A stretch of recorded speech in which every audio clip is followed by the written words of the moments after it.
ಉಡುಪಿಯಲ್ಲಿ ಶಾಲಾ ಕಾಲೇಜುಗಳಲ್ಲಿ ಹಿಜಾಬ್ ಕೇಸರಿ ಶಾಲು ವಿವಾದದಲ್ಲಿ ಬಿಜೆಪಿ ನಾಯಕರು ಗಲಭೆಗೆ ಕುಮ್ಮಕ್ಕು ನೀಡುತ್ತಿದ್ದಾರೆ ಎಂದು ಪಿಎಫ್ಐ ರಾಜ್ಯಾಧ್ಯಕ್ಷ ಅತಾವುಲ್ಲಾ ಪುಂಜಾಲ್ಕಟ್ಟೆ ಆರೋಪಿಸಿದ್ದಾರೆ.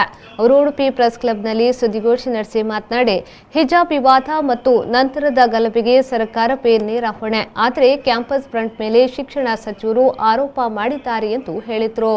ನಮ್ಮ ಕ್ಯಾಂಪಸ್ ಫ್ರಂಟ್ ಆಫ್ ಇಂಡಿಯಾದ ತಲೆಗೆ ಕಟ್ಟುವಂತ ಒಂದು ಪ್ರಯತ್ನದಲ್ಲಿ ಈ ಘಟನೆಯನ್ನಾಗಿದ್ದು ಕ್ಯಾಂಪಸ್ ಫ್ರಂಟ್ ಆಫ್ ಇಂಡಿಯಾ ಖಡಾಖಂಡಿತವಾಗಿ ಖಂಡಿಸಿದೆ. ಹಿಜಾಬ್ ವಿಚಾರದಲ್ಲಿರುವಂತಹ ಹೋರಾಟ ಸಂವಿಧಾನಾತ್ಮಕವಾಗಿರುವಂತಹ ಹೋರಾಟ, ಅವರಿಗೆ ಕೊಟ್ಟಂತಹ ಸಂವಿಧಾನಿಕ ಹಕ್ಕಿನ ವಿಚಾರವಾಗಿರುವಂತಹ ಹೋರಾಟ ಆಗಿದೆ. ಖಂಡಿತ ಕ್ಯಾಂಪಸ್ ಫ್ರಂಟ್ ಆಫ್ ಇಂಡಿಯಾ ಹಿಜಾಬ್ ವಿಚಾರದಲ್ಲಿ ಮೊದಲಿನಿಂದಲೂ ಕೂಡ ಕ್ಯಾಂಪಸ್ ಫ್ರಂಟ್ ಆಫ್ ಇಂಡಿಯಾ 6 ವಿದ್ಯಾರ್ಥಿನಿಯರ ಪರವಾಗಿತ್ತು.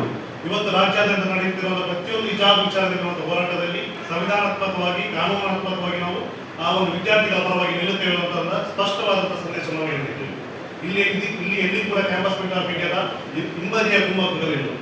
ಖಂಡಿತವಾಗಿ ಕ್ಯಾಂಪಸ್ ಫ್ರಂಟ್ ಆಫ್ ಇಂಡಿಯಾ ಅವರ ನ್ಯಾಯಕ್ಕೋಸ್ಕರ ಹಿಂಬದಿಯಲ್ಲಿ ಅವರೊಟ್ಟಿಗೆ ಅವರ ಒಂದು ಹೋರಾಟದಲ್ಲಿ ಮುಂಚಿನಲ್ಲಿ ಹೋರಾಟ ಮಾಡಲಿದೆ ಎನ್ನುವಂತಹ ಒಂದು ಸ್ಪಷ್ಟವಾದಂತಹ ಒಂದು ಸಂದೇಶವನ್ನು ಹೇಳಲಿಕ್ಕೆ ಇಷ್ಟಪಡ್ತಿದ್ದೇವೆ.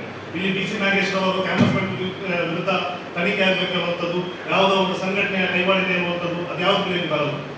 ಕ್ಯಾಂಪಸ್ ಫ್ರಂಟ್ ಬಹಳಷ್ಟು ಸ್ಪಷ್ಟವಾಗಿ ಹೇಳ್ತಿದೆ, ವಿದ್ಯಾರ್ಥಿನಿಯ ಹಕ್ಕಿಗೋಸ್ಕರ, ವಿದ್ಯಾರ್ಥಿನಿಯ ಸಂವಿಧಾನಾತ್ಮಕವಾಗಿ ಇರುವಂತಹ ಹಕ್ಕಿಗೋಸ್ಕರ, ಅವರ ಇಂಡಿವಿಜುವಲ್ ರೈಟಿಗೋಸ್ಕರ, ಮಹಿಳಾ ಹಕ್ಕಿಗೋಸ್ಕರ ಇವತ್ತು ನಾವು ಅವರೊಂದಿಗೆ ಇದ್ದೇವೆ, ಅವರ ಜೊತೆ ಕೂಡಿಯೇ ಮುಂದುವರಿಸ್ತೇವೆ ಅವರನ್ನು ಹೋರಾಟ ಇರುವಂತಹ ಸ್ಪಷ್ಟ ಸಂದೇಶವನ್ನು ಈ ಸಂದರ್ಭದಲ್ಲಿ ಇದ್ದೇವೆ. ಅದು ಹೊರತು ಈ ಘಟನೆಗೆ ಸಂಬಂಧಪಟ್ಟ ಹಾಗೆ ABP ಅವರು ಸಂಘ ಪರಿವಾರ ನಡೆಸಿದಂತಹ ಅಹಿತಕರ ಘಟನೆಗಳಾಗಿರ್ಬೋದು, ಕೋಮು ಗಲಭೆಗೆ ಯತ್ನಿಸಿದಂತಹ ಪ್ರಕರಣಗಳನ್ನು ಕ್ಯಾಂಪಸ್ ಫ್ರಂಟಿನ ತಲೆಗೆ ಕಟ್ಟಿಕೊಂಡು ಇವತ್ತು ಇದನ್ನು ಮುಚ್ಚಿ ಹಾಕುವಂತ ಪ್ರಯತ್ನದಲ್ಲಿ ಬರಬೇಡಿ.